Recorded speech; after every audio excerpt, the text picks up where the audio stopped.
dia da semana, Maria Madalena foi ao sepulcro de madrugada, sendo ainda escuro, e viu a pedra removida do sepulcro. Correu, pois, e foi a Simão Pedro e aos outros discípulos, e ao outro discípulo a quem Jesus amava, e disse: levaram o Senhor do sepulcro, e não sabemos onde o puseram. Então Pedro saiu com outro discípulo e foram ao sepulcro. E os dois corriam juntos, mas o outro discípulo corre mais apressadamente do que Pedro, e chegou primeiro ao sepulcro. E, abaixando-se, viu no chão os lençóis, todavia não entrou. Chegou, pois, Simão Pedro, que o seguia, e entrou no sepulcro e viu no chão os lençóis, e que o lenço que tinha estado sobre sua cabeça não estava como os lençóis, mas estava enrolado num lugar à parte. Então entrou também o outro discípulo que chegara primeiro ao sepulcro e viu e creu, porque ainda não sabiam a escritura que diz que era necessário que ressuscitasse dos mortos. Tornaram, pois, os discípulos para casa. Só até aí, em o nome de Jesus. Pode aplaudir ao Senhor. Glória a Deus. Irmãos, antes de entrar no texto aqui, eu preciso, a nível de introdução, falar a respeito da ressurreição de Cristo. A ressurreição de Cristo, ela é o coração da fé cristã. O apóstolo Paulo chegou a dizer que se Cristo não tivesse ressuscitado, seria a nossa fé inútil. A nossa fé seria vã. Nós estaríamos crendo à toa. E a ressurreição é um fato tão milagroso, tão emocionante e tão importante, que ela traz inúmeros efeitos para a nossa vida cristã. E o primeiro efeito que a ressurreição traz, ela mostra realmente que Jesus é o Cristo, que Jesus é o Messias que o Pai enviou. Lá em Romanos capítulo 1, versículo 5, versículo 4, ou melhor, a palavra de Deus nos fala que o Espírito Santo ressuscitou a Jesus para mostrar que Ele é o Filho de Deus, que Ele é Cristo. A ressurreição também trouxe vitória para nós sobre a morte, porque nós estávamos mortos debaixo dos nossos delitos e pecados. A ressurreição de Jesus também nos justificou. Nós somos justificados por Deus por meio de Cristo. Isso quer dizer que quando Jesus ressuscitou, mostra que Deus aceitou o sacrifício dele e nós agora estamos justos diante de Deus por causa de Jesus. E a ressurreição de Jesus também aponta para a nossa própria ressurreição. Isso nos dá esperança e fé, porque se Jesus morreu e ressuscitou, todos aqueles que estão com Ele, que creem nele, também um dia morrerão fisicamente, mas ressuscitarão para morar com Ele na eternidade. Então tudo isso a gente vê a importância da ressurreição de Jesus. E tem muito mais que eu poderia passar aqui a manhã inteira falando, mas eu quero trazer alguns pormenores desse texto. Eu quero trazer algumas observações que é para a gente aumentar a esperança, para a gente crescer na fé e para a gente ver que assim como a cruz, ela não foi um acidente de Deus para a humanidade, a ressurreição de Cristo também não. Não foi algo acidental. Não foi algo que ele disse, não tem outra maneira, mataram Jesus, então agora eu vou ter que ressuscitar. Foi um propósito. Tanto é que quando a gente lê o texto da ressurreição, a gente percebe tantas lições valiosas, além da própria ressurreição, que é a lição mais valiosa de todas, ninguém tem dúvida disso. Mas tem tantas lições aqui intrínsecas nesse texto, que a gente precisa meditar nisso hoje. E é sobre isso que eu quero falar com vocês. A primeira coisa que o texto nos fala é que no domingo pela manhã, Maria foi até o sepulcro e chega lá, a pedra do sepulcro estava removida. Presta atenção.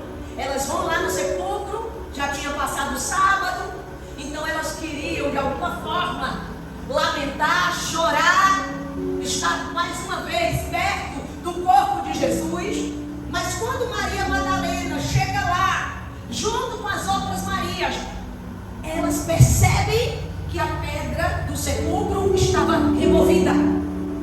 Primeira coisa que a gente precisa entender: a pedra do sepulcro significava derrota, significava morte, significava o selo do fim.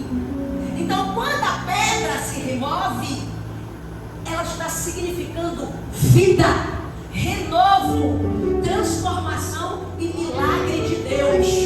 Porque lá em Mateus fala que foi o anjo de Deus que removeu a pedra. A pedra não removeu sozinha. Isso quer dizer que a ressurreição de Jesus foi obra do Pai, foi um milagre grandioso de Deus. A ressurreição de Jesus mostra para nós o como Deus ele pode agir, o como Deus ele pode trabalhar, porque ele tem todo o poder e toda a autoridade. Se ele removeu a pedra do sepulcro de Jesus e deu vida de volta ao filho, e o filho que havia morrido voltou a viver, e o filho que havia morrido ressuscitou, esse é o maior milagre de todos. Isso quer dizer que não há nada impossível para Deus. O Deus que ressuscita mortos, o Deus que ressuscitou Jesus, está aqui hoje no nosso meio, dizendo que não há nada impossível para Ele. Talvez o que nós precisamos hoje é também de uma ressurreição. Talvez muitos estão se sentindo frios, vazios e até mortos espiritualmente. Mas nada melhor do que estar diante de Deus, que é o Deus da vida. Nada melhor do que estar diante dele, para que ele possa te restaurar, para que ele possa trazer você de volta à vida. Ele fez isso por Jesus. Ele tem poder para fazer qualquer coisa. Não há nada que Deus não possa fazer. Por isso não podemos limitar o poder de Deus. Não podemos achar que isso aqui não é para Deus, isso aqui Deus não faz.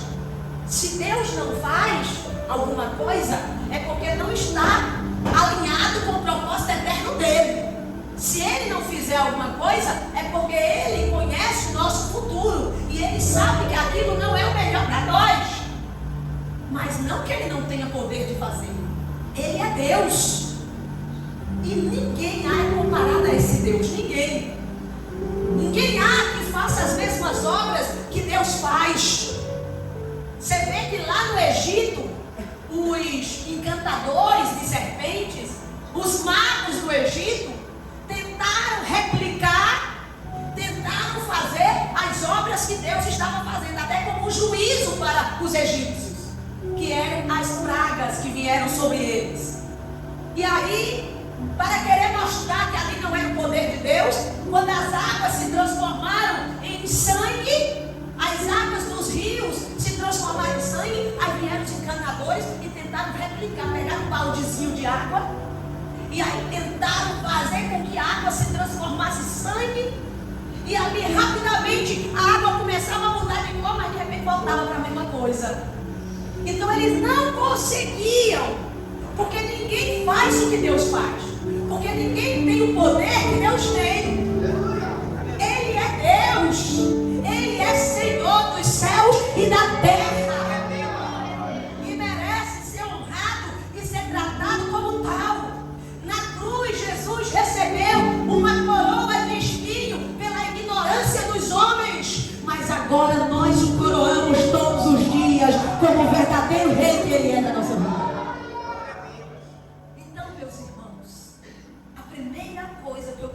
Nesse texto é que não há impossíveis para Deus, que o Deus que ressuscitou Jesus dentre os mortos é o Deus que também trabalha na vida da sua igreja hoje.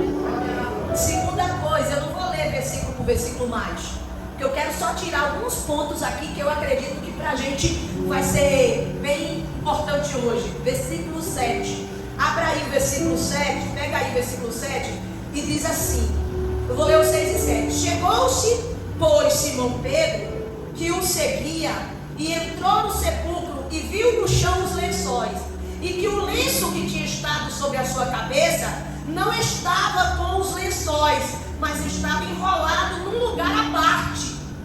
Isso quer dizer o seguinte, deixa eu explicar o texto e depois eu explico o significado, o simbolismo que traz para nós. Jesus estava lá, morto, ele foi enrolado por lençóis e um lenço sobre a sua cabeça. Quando ele ressuscita, ele tira o lençol que estava sobre o seu corpo, pega o lenço da cabeça e o lençol estava lá jogado, mas o lenço não. O lenço da cabeça de Jesus, ele dobra. Sabe aquela pessoa quando acorda de manhã, que dobra direitinho o lençol da cama e tal? Jesus pega o lenço e dobra e coloca lá, ó, bem direitinho. Isso mostra o que para nós? Tem algumas coisas poderosas aí, que talvez você ainda não tenha percebido. Isso mostra a intencionalidade e propósito. Jesus não estava ali à toa, sem saber o que faria. Foi algo tão organizado, teve um propósito tão bem definido e específico de Deus, que Jesus chega a dobrar aquele lenço antes de sair. Quer dizer, até para mostrar para quem acharam que roubaram o corpo de Jesus, que não era isso. Porque qual é o ladrão que vai dobrar alguma coisa? Ele sai arrastando tudo e leva. Então ele dobra para mostrar que não foi de fato ninguém que roubou o corpo dele. Ele ressuscitou, foi intenção, foi propósito. E não só isso, gente, mas na cultura judaica, os servos, eles têm costume, principalmente na época, tinha costume de recolher a mesa quando seus senhores se alimentavam. Mas eles não recolhiam a mesa enquanto o lenço tivesse dobrado. Porque se o lenço tivesse dobrado, significava que aquele senhor podia voltar para poder comer, se alimentar novamente. Se o lenço tivesse dobrado, significava que ele podia voltar para a refeição para comer qualquer outra coisa ali na mesa. Quando Jesus deixa o lenço dobrado, isso mostra algo para nós. Jesus disse: eu vou, mas eu ainda vou voltar.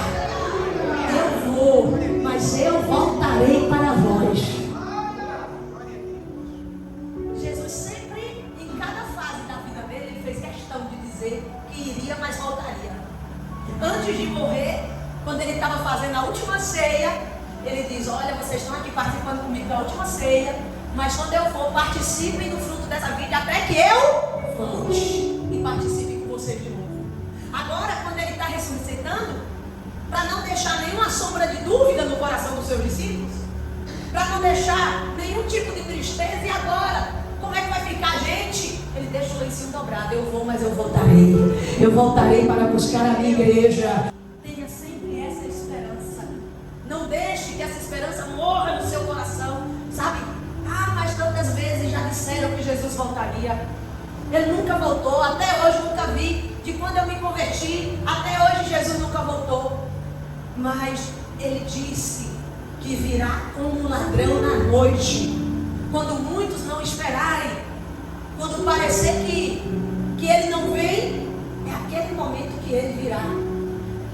Quando as pessoas estiverem vivendo suas vidas e esquecendo até muitas vezes dele, é aí que o Senhor virá.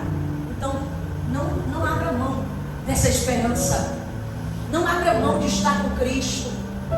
Jesus ressuscitou, mas ele vem buscar a gente.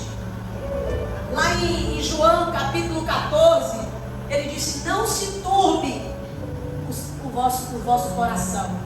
Na casa do meu pai há muitas moradas. Se não fosse assim, eu não teria dito que eu vou preparar lugar para vocês. Ele foi, mas ele disse: não fica com o coração atribulado não. Não fica com o coração turbado não. Na casa do meu pai tem muitas moradas. Vou preparar lugar para vocês e venham buscar vocês para estar lá conosco. Pronto. É assim que nós devemos crer.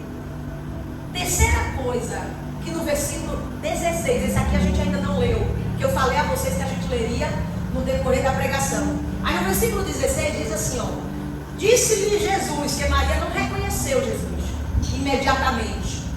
Disse-lhe Jesus: Maria. Ela, voltando-se, disse-lhe: Rabone, que quer dizer mestre em hebraico. Olha para cá. Maria, quando ela sai chorando e tal, e que Jesus vem até ela e aparece para ela, ela não reconhece Jesus. Mas quando Jesus chama o nome dela e diz assim: Maria, ela reconheceu na hora. Sabe por quê? Jesus disse: as minhas ovelhas ouvem a minha voz, conhece a minha voz, sabe como é a minha voz. Maria sabia que ali era Jesus, porque ele falou o Mas a voz de Jesus, a autoridade, como Jesus falava, ela reconheceu. Isso significa o seguinte, que antes de Jesus ressuscitar, a nossa relação com Deus era limitada por causa do pecado, né? Limitada e era mediada pela lei. A nossa relação com Deus era fragmentada, mas após a ressurreição, nós podemos ter um relacionamento pessoal com Jesus, de modo que Jesus nos conhece e nos chama pelo nome. Jesus conhece você e te chama pelo nome. Quando ele chamou Maria pelo nome, ele está dizendo, agora não há mais separação. O pecado não limita a nossa relação. Agora nós temos uma relação íntima, pessoal. Eu chamo você pelo seu nome. Nós precisamos entender que no Antigo Testamento, antes de Jesus ressuscitar, a relação com Deus era intermediada. Era intermediada por um sacerdote. O sacerdote vinha de ano em ano para pedir perdão pelos pecados, entrava no Santo dos Santos, levava um cabrito, levava uma pomba, uma rolinha ou qualquer coisa que pudesse oferecer, dependendo do pecado, porque tinham certos pecados que tinha a oferta específica, e ali ele oferecia em prol do povo, para que o povo pudesse ser liberto, para que o povo pudesse ser perdoado. Mas jamais ninguém, sem autorização, sem ser chamado, sem ser sumo sacerdote, podia entrar no Santo dos Santos. Mas Jesus foi esse sumo sacerdote que entrou no Santo dos Santos, rasgou o véu e disse, agora todos vocês podem entrar no santo lugar por meio do meu nome. É bom ter pastores, é bom ter pessoas que amam e cuidam da gente. A Bíblia diz que Deus nos daria pastores segundo o seu coração. A Bíblia também diz, irmãos, que nós devemos honrar os nossos pastores como aqueles que velam pelas nossas almas todos os dias, para que eles não façam isso gemendo. Mas eu não posso dizer para vocês que o pastor é um intermediário entre Deus e o homem, porque não é. Você pode orar e Deus vai ouvir a sua oração. Todos nós fomos feitos reis e sacerdotes. Você pode orar, você pode entrar. Deus também ouve a sua oração. No Antigo Testamento, o sacerdócio era de uma família. A família levítica, ela tinha o sacerdócio. Mas no Novo Testamento, depois da ressurreição de Jesus, é o sacerdócio de todos os crentes, todos os servos de Deus podem entrar na presença de Jesus e ser ouvidos em oração. Não permita que em algum momento da sua vida seja alguém que precisa intermediar porque você acha que a minha oração é fraca. Eu não tenho essa condição. Você pode pedir ajuda, não tem problema. Eu estou aqui para ajudar, para orar junto com você, para cuidar. Mas você tem poder de Deus na sua vida, você tem autoridade. Você pode orar e os céus se abrirão em seu favor. Essa ideia de que só uma hora para Deus responder não é correta mais. No Antigo Testamento que isso acontecia. Aí por que não tem pastores? Porque são pessoas que Deus levantou para cuidar do rebanho. Mas não quer dizer que eles são semideuses. Não quer dizer que cada decisão da sua vida é o pastor que tem que tomar. Você precisa entender isso. Quando eu prego esse tipo de palavra, tem gente que diz, pastor, está dando um tiro no próprio pé. Eu estou pregando a verdade. Eu estou pregando a palavra de Deus. Esta é a palavra de Deus. Se você entende a palavra de Deus e sabe que essa é a verdade, siga com amor. Não precisa desonrar pessoas, desrespeitar pessoas. Não precisa. Mas também você não tem que achar que ele é um semideus aqui nessa terra. Porque é aí que muita gente é manipulada. Desculpa falar dessa forma, mas é verdade. Então hoje você tem um relacionamento pessoal com Deus. Pode olhar até aquelas igrejas de Apocalipse, que alguns entendem, tem algumas linhas de entendimento que acreditam que ali eram épocas históricas da igreja. Eu não acredito dessa forma. Eu acredito que ali cada igreja é um tipo de crente, de igreja que hoje, na época tinha aquelas igrejas e hoje também tem daquele jeito, sabe? E lá nas igrejas da Ásia, de Apocalipse, porque a Bíblia é assim, ela se liga de Gênesis a Apocalipse. Você pode até achar que não tem nada a ver, mas lá em Apocalipse, a palavra de Deus mostra nas igrejas da Ásia O Senhor dizendo que eu o conheço pelo nome. E eu vou chamar o teu nome. E teve um caso de uma determinada igreja que ele disse: eu vou até te dar um novo nome.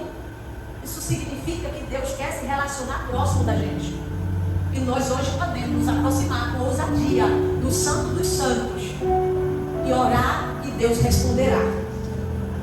Outra coisa que eu não posso deixar de falar com vocês: a transmissão do ministério de Jesus para o ministério da igreja.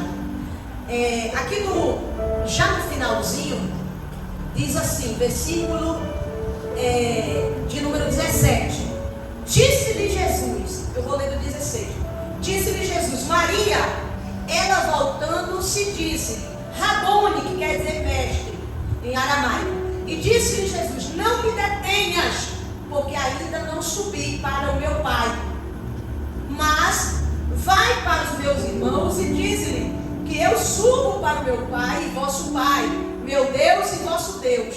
Maria Madalena foi e anunciou aos discípulos que viram o Senhor e que ele lhe dissera isso. Olha para cá, quando Maria vê Jesus, ela quer tocar nele, ela quer segurar ele. Ele diz, não me toque, não me detenha, porque eu ainda não subi para o meu Pai. Ou seja, o que ele estava dizendo? A minha obra, o meu ministério terreno está acabando. O meu ministério terreno está chegando ao fim. Quando Jesus está dizendo que não é para tocar, que ele vai subir ao Pai, ele está dizendo, meu ministério terreno está se concluindo. E a partir da conclusão do ministério terreno de Jesus, começa uma nova fase. Você entende isso? O ministério de Jesus aqui na terra foi frutífero e maravilhoso. Mas depois que Jesus concluiu o ministério dele, ele entregou a bola como se fosse assim, ó, a bola está com você. Agora é com a minha igreja. Agora o ministério é da minha igreja. E para a igreja não achar que ela não tinha condições de fazer a obra de Deus, Jesus enviou alguém. Ele disse, eu e o meu Pai enviará o quê? O Consolador, o Paracleto, aquele que anda todos os dias com vocês, lado a lado, junto de vocês. Então hoje, irmãos, o ministério de Jesus aqui na terra se foi. O ministério agora é da igreja. A igreja precisa continuar o que Jesus começou no sentido de evangelismo. Jesus pregou a palavra, a igreja também tem que pregar. Não é só os pastores, os obreiros, alguém que faz diretamente a obra de Deus que tem que pregar. Não! É a igreja. O ministério não é de pastora Suelen, o ministério não é do irmão tal, o ministério é da igreja de Deus. Nós temos o ministério de levar a palavra por toda a terra. Por isso, onde você chegar, procure um meio, uma maneira. Como é que eu posso aqui falar de Cristo? Como é que eu posso aqui expressar o amor de Deus? Eu ainda não sei. Vá pensando, vá orando, vá pedindo direção ao Senhor. Porque a palavra de Deus, em João 14:12, diz que as mesmas obras que Jesus fez, nós também faríamos. Mas nós faríamos maiores. Por que nós faríamos obras maiores que Jesus? Não é obras maiores em poder, porque ninguém tem mais poder do que Deus. Não é verdade? Em poder, presta atenção aqui, em poder, ninguém fez uma obra maior do que Jesus. Mas ele está falando que nós faríamos uma obra maior no sentido de alcance, de extensão. Então o alcance da igreja vai ser maior do que Jesus alcançou aqui na terra. Por quê? O grupo que estava com Jesus ainda era pequeno. Hoje, muita gente da igreja de Deus, por toda parte do mundo, tem a oportunidade de estar pregando a palavra, levando Cristo, mostrando o amor de Deus. Então Jesus também nos usa com poder, nos usa com autoridade. Mas o que ele está falando aqui é: a igreja precisa alcançar voos maiores. A igreja precisa alcançar os perdidos. A igreja tem uma missão. A minha está concluindo aqui. Eu vou para o Pai, não me toca, porque meu corpo ainda não está glorificado. Eu estou na fase da transição. Então ele está transicionando. ministério era meu, mas agora o ministério é dos meus. Entendeu aí? O ministério era meu, agora o ministério é da minha igreja. Hoje é o ministério do Espírito Santo. E portanto é o ministério da igreja. Porque o Espírito Santo age no mundo por meio da sua igreja. Hoje, ser usado pelo Espírito Santo não é você sair rodopiando, se estremecendo e dizendo: o Senhor está falando isso. Para mim, isso é a minha visão. E eu creio que é uma visão bíblica. Não tem forma mais poderosa de mostrar o agir do Espírito Santo, de mostrar a ação do Espírito Santo, do que deixar Ele usar você para pregar as palavras de Deus e levar o pecador ao arrependimento. Tem algo mais poderoso que isso? Ah, mas eu falei o futuro dela. Você pode falar o futuro até da humanidade toda. Isso não quer dizer nada. Agora, se você pregar a palavra e o pecador se arrepender, a Bíblia diz que haverá festa no céu. O que é que você quer da sua vida? Meu irmão, vou falar que não é o apóstolo Paulo. Eu não vivo mais, mas Cristo vive em mim. E a vida que agora vivo pela fé no Filho de Deus. Eu quero viver para Ele. Eu quero fazer as obras dEle. Ele deu a mim e a você esse ministério. O ministério terreno dele passou. Agora ele está no ministério celestial. O ministério dele terreno passou. Agora é a nossa vez. Jesus foi até o fim na vez dele. Jesus não fracassou, não parou.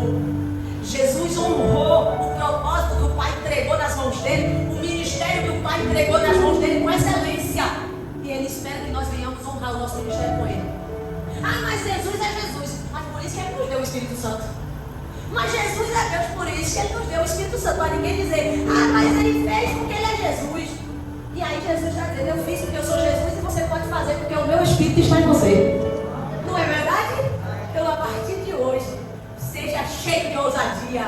Abra sua boca e fale aos quatro cantos que esse Jesus, Ele cura, Ele salva, Ele liberta e Ele ainda leva para o céu. Glória a Deus. Pode aplaudir o Senhor com alegria.